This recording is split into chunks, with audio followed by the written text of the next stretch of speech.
Morning students. ये second year की class में हम अध्ययन कर रहे थे मौलिक अधिकार का, और अब तक हमने मौलिक अधिकारों का अर्थ, उनका महत्व, उनकी मौलिकता के कारण और उनकी विशेषताओं पर चर्चा की। आज हम चर्चा करेंगे मौलिक अधिकारों के वर्गीकरण पर, यानी कि भारतीय नागरिकों को कौन कौन से मौलिक अधिकार प्राप्त है।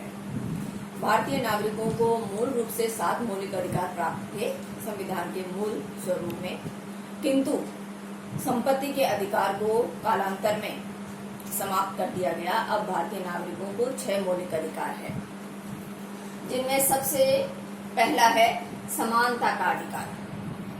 समानता का अधिकार भारतीय संविधान के अनुच्छेद 14 से लेकर 18 तक के अनुच्छेदों में समानता के अधिकारों का उल्लेख किया गया है। भारत में लोकतांत्रिक व्यवस्था को, लोकतांत्रिक गणराज्य की व्यवस्था को अपनाया गया है। अतः समानता का अधिकार लोकतंत्र की आधारशिला है। बिना समानता के अन्य सारे अधिकार और अन्य सारे अवसर निरर्थक हो जाते हैं, उनका कोई मायने नहीं रहता। अतः लोकतंत्र को वास्तविकता प्रदान करने के लिए समानता का अधिकार एक महत्वपूर्ण अधिकार है, और भारतीय संविधान में अनुच्छेद 14 से लेकर 18 तक समानता के अधिकारों का उल्लेख किया गया है। समानता के अधिकारों का वर्गीकरण या समानता के अधिकार को 4 भागों में बांटा गया है, जिसमें सबसे पहला है कानून के समक्ष समानता।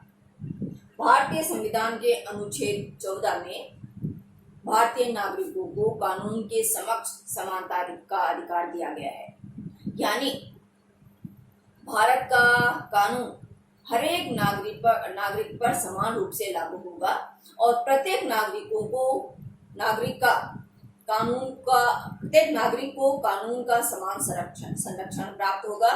प्रत्येक नागरिक के साथ कानून समान दृष्टि से व्यवहार करेगा, और हर एक नागरिक को न्यायालय के समान व्यवहार का अधिकार है। किसी भी नागरिक के साथ विधि के क्षेत्र में जाति, वंश, लिंग, मूल, जन्म स्थान के आधार पर कोई भेदभाव नहीं करेगा। यानी कहने का तात्पर्य है कि ब्रिटेन के संविधान में जैसे विधि का शासन लागू किया गया है, वैसे ही भारतीय नागरिकों को विधि के समक्ष समानता का अधिकार दिया गया है। हर एक नागरिक पर एक कानून समान रूप से लागू होता है। कोई भी व्यक्ति उस कानून से बच नहीं सकता, चाहे वह छोटा हो चाहे बड़ा हो। एक ही अपराध के लिए सभी नागरिकों को समान परिस्थितियों में समान सजा का प्रावधान भारतीय संविधान करता है। इस आधार पर किसी भी व्यक्ति के साथ कानून के समक्ष कोई असमानता का व्यवहार नहीं किया जा सकता। किसी भी व्यक्ति को, चाहे वह छोटा हो चाहे बड़ा हो, चाहे अमीर हो चाहे गरीब हो, चाहे निम्न वर्ग का हो चाहे उच्च वर्ग का हो, कानून के समक्ष समानता का अधिकार है। कानून उनके साथ समान व्यवहार करेगा। लेकिन यहाँ समान परिस्थितियों में हर व्यक्ति के साथ कानून समान व्यवहार करेगा। लेकिन अगर असमान परिस्थितियां हैं तो कानून को यह अधिकार है कि वह इस संदर्भ में वर्गीकरण नागरिकों के मध्य कर सकता है। न्याय संगत और तर्क संगत वर्गीकरण नागरिकों के साथ किया जा सकता है अगर परिस्थितियां असमान है। इस संदर्भ में बंगाल सरकार बनाम अनवर वाले केस और चिरंजीत लाल बनाम भारत सरकार वाले केस में न्यायालय ने यह स्पष्ट उल्लेख किया कि समान परिस्थितियों में हर एक व्यक्ति के साथ समान व्यवहार किया जाएगा, किंतु न्याय नागरिकों के मध्य तर्क संगत और न्याय संगत वर्गीकरण को रोक नहीं सकता। यानी इसका तात्पर्य यह है, जैसे हम उदाहरण देके बात करें, अगर सरकार या राज्य अमीर और गरीब के मध्य कर लगाते समय अगर वर्गीकरण करता है या असमान व्यवहार करता है, तो इसका तात्पर्य ये नहीं है कि वह कानून के समक्ष समानता के अधिकार का उल्लंघन करता है, बल्कि वह असमान परिस्थिति, यानी एक अमीर है और एक काफी गरीब है, तो तो उनके परिस्थितियों के अनुसार उन पर कर लगा सकता है। अमीरों पर वह ज्यादा कर लगा सकता है, गरीबों पर वह कम कर लगा सकता है। इसका तात्पर्य ये नहीं है कि वह कानून की समानता के जो अधिकार का हनन कर रहा है, बल्कि वह न्याय संगत और तर्क संगत वर्गीकरण नागरिकों के मध्य कर रहा है, जिससे वास्तविक समानता की स्थापना समाज में की जा सके।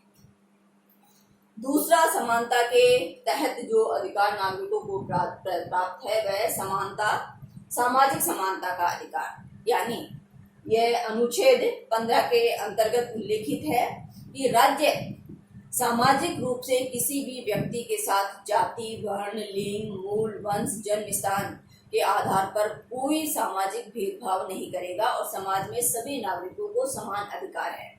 समाज में किसी भी व्यक्ति के साथ असमानता का व्यवहार नहीं किया जा सकता। राज्य सभी नागरिकों को समान सामाजिक अधिकार और सामाजिक अवसर प्रदान करेगा। इस संदर्भ में यह उल्लेखनीय है कि राज्य विशिष्ट व्यवस्था विशिष्ट वर्गों के लिए कर सकता है, यानी स्त्री और बच्चों के लिए विशेष प्रावधान अगर राज्य करता है तो वह सामाजिक समानता के अधिकार का हनन नहीं है। राज्य किसी भी व्यक्ति के साथ सार्वजनिक स्थानों पर समान व्यवहार करेगा। सभी व्यक्तियों को समाज में समान अधिकार और समान अवसर प्राप्त होंगे, लेकिन विशेष परिस्थितियों में विशेष वर्गों के लिए, जैसे हमने अभी बात की, स्त्री और बच्चों के लिए विशेष व्यवस्था, उनके संरक्षण हेतु, उनके प्रोत्साहन हेतु राज्य विशेष व्यवस्था कर सकता है। यह समानता के अधिकार का उल्लंघन नहीं है।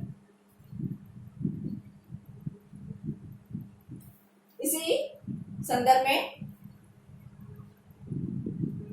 प्रथम संविधान संशोधन अधिनियम 1951 में समानता के अधिकार का उल्लेख किया गया है और यह अधिनियम सभी नागरिकों को समान संरक्षण प्रदान करता है और इसी के तहत विशिष्ट वर्गों को, जैसे ओबीसी, पिछड़ा वर्ग है, अति पिछड़ा वर्ग है, अनुसूचित जाति जनजाति और अनुसूचित आदिवासी जातियों के लिए राज्य समानता की वास्तविक प्राप्ति हेतु विशेष प्रावधान कर सकता है। इससे भी हम सामाजिक समानता के अधिकार का उल्लंघन नहीं कह सकते। अगला है समानता के अधिकार के अंतर्गत अगला अधिकार है सेवा प्राप्ति में अवसर की समानता। भारतीय संविधान अपने सभी नागरिकों को राज्य सेवा के अधीन समान अवसर प्रदान करता है। किसी भी नागरिक को राज्य सेवा में जाति, वंश, धर्म, लिंग, मूल और जन्म स्थान के आधार पर राज्य सेवा से या राज्य के अंतर्गत सेवाओं के समान अवसर से वंचित नहीं कर सकता। राज्य में सभी नागरिकों को राजकीय सेवा में या राज्य के अधीन जो सेवाएं हैं उनमें स्थान प्राप्त करने का अधिकार है। सभी नागरिकों को समान अवसर की उपलब्धता राज्य सेवाओं के तहत भारतीय नागरिकों को प्राप्त है और इसी की गारंटी भारतीय संविधान की धारा 16 देती है, जो नागरिकों के सेवा में समान अवसर की प्राप्ति या समता के अधिकार का उल्लेख करती है। यानी राज्य के अधीन जो सेवाएं हैं उसमें किसी भी नागरिक के साथ जाति, धर्म, लिंग, जन्म स्थान, मूल, वंश आदि के आधार पर कोई भेदभाव नहीं किया जा सकता। सभी नागरिकों को राज्य के अधीन सेवाओं में समान अवसर प्राप्त है। कोई भी व्यक्ति राज्य के किसी भी पद की प्राप्ति हेतु आवेदन कर सकता है और योग्यता के अनुसार अपनी राज्य सेवा में अपना स्थान सुरक्षित कर सकता है। लेकिन यहाँ भी तर्कसंगत और न्याय संगत वर्गीकरण के आधार पर हम कह सकते हैं कि राज्य विशेष वर्गों के लिए विशेष प्रावधान कर सकता है। यानी अनुसूचित जाति, अनुसूचित जनजाति, पिछड़ा वर्ग और आदिवासियों के लिए राज्य सेवाओं में राज्य स्थान सुरक्षित कर सकता है, आरक्षित कर सकता है। इसे हम सेवा प्राप्ति के अवसर में सेवा प्राप्ति के अवसर का जो समान अधिकार है उसका उल्लंघन नहीं मान सकते। यह विशेष प्रावधान विशिष्ट वर्गों के लिए उनकी परिस्थितियों के अनुकूल किया जाता है। समानता के अधिकार के तहत अगला अधिकार है अस्पृश्यता का अंत। अस्पृश्यता यानी छुआछूत। छुआछूत भारतीय समाज की एक पुरानी बीमारी है और इसी बीमारी का समाधान भारतीय संविधान के अनुच्छेद 17 के तहत करने का प्रयास किया गया है, जिसमें भारतीय संविधान अस्पृश्यता को अवैध घोषित करता है और यह प्रावधान करता है कि किसी भी व्यक्ति के साथ जाति के आधार पर सार्वजनिक स्थानों में, सार्वजनिक सिनेमा घर में, सार्वजनिक स्थान जैसे होटल, सार्वजनिक परिवहन, सार्वजनिक मेलों में, सार्वजनिक जो भी स्थान है उनमें कोई भेदभाव नहीं किया जा सकता। ऐसे ही सार्वजनिक जो तालाब, नदियां और सार्वजनिक स्थान घाट है उनमें किसी भी नागरिक के साथ कोई भेदभाव नहीं किया जा सकता। छुआछूत का व्यवहार किसी नागरिक के साथ नहीं किया जा सकता। सार्वजनिक स्थानों का उपभोग करने का अधिकार सभी नागरिकों को समान रूप से प्राप्त है।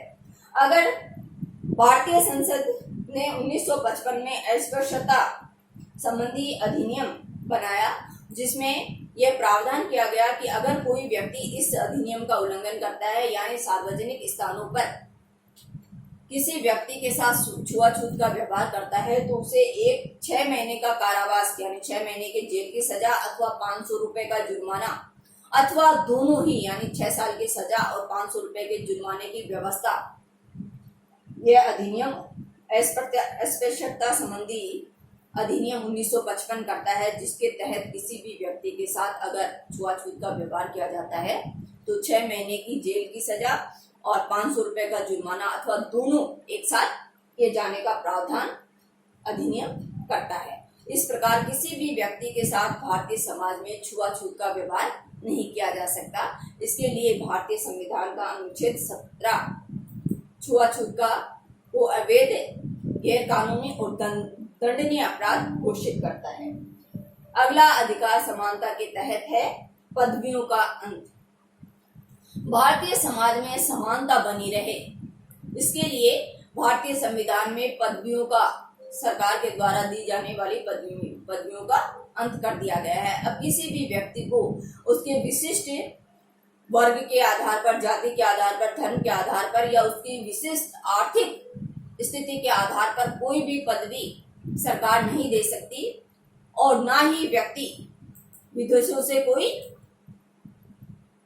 पदवी प्राप्त कर सकता है। अगर कोई व्यक्ति भारतीय सरकार की सेवा में या राज्य सरकार की सेवा में है और उसको विदेश के द्वारा कोई पदवी प्रदान की जाती है तो वह राष्ट्रपति की अनुमति से उस पदवी को ग्रहण कर सकता है, लेकिन इसके अतिरिक्त राज्य सेवा का या कोई भी व्यक्ति विदेश से भी पदवी प्राप्त नहीं कर सकता और ना ही सरकारें कोई पदवी प्रदान कर सकती है। इसमें एक उपबंध यह है कि सेना और शिक्षा संबंधी उपाधियों को इससे छूट दी गई है, यानी भारतीय नागरिकों को सेना और शिक्षा संबंधी उपाधियां प्रदान करने का अधिकार प्राप्त है और सरकारें ये दोनों उपाधियां प्रदान कर सकती है। इसके अलावा विशिष्ट सामाजिक, वैज्ञानिक और तकनीकी क्षेत्र में समाज सेवा के उद्देश्य से पद्मश्री, भारत रत्न और पद्म विभूषण की उपाधियां सरकार के द्वारा दी जा सकती है। ये उपाधियां सामाजिक समानता के अधिकार का उल्लंघन नहीं है, बल्कि व्यक्तियों को सामाजिक सेवा में प्रोत्साहित करने का एक मार्ग है। इससे सामाजिक सेवा में उत्थान और प्रोत्साहन की भावना का भाव उत्पन्न होता है। अतः शिक्षा और सेना संबंधी पदवियों के अलावा भारत रत्न, पद्मश्री और भारत विभूषण की उपाधियां सरकारें दे सकती है। इन उपाधियों के अतिरिक्त सरकारों के द्वारा कोई अन्य उपाधि नहीं दी जा सकती, जिससे समाज में भेदभाव या विशिष्ट वर्ग और निम्न वर्ग का भाव उत्पन्न हो, इस स्थिति से बचा जा सके।